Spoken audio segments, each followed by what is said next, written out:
Viral di media sosial, oknum kepala desa berinisial AL digeruduk warga setempat terciduk selingkuh. AL merupakan salah satu kades Cimpu, Kecamatan Suli, Kabupaten Luwu, Sulawesi Selatan. Dalam video diunggah akun Instagram @palupo_info, puluhan warga mendatangi kantor desa tersebut. Mereka membentangkan spanduk bertuliskan "Stop Asusila, turunkan kepala desa Cimpu sekarang juga". Para warga terus berteriak di depan kantor desa itu. Informasi yang beredar sebelum digeruduk warga, foto-foto mesra AL juga sempat beredar.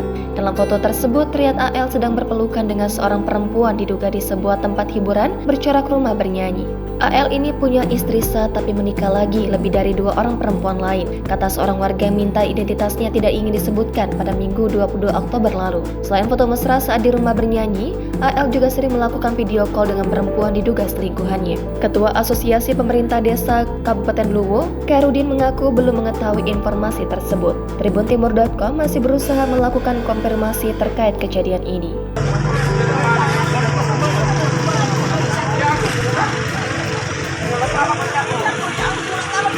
Download Tribun X sekarang, menghadirkan lokal menjadi Indonesia.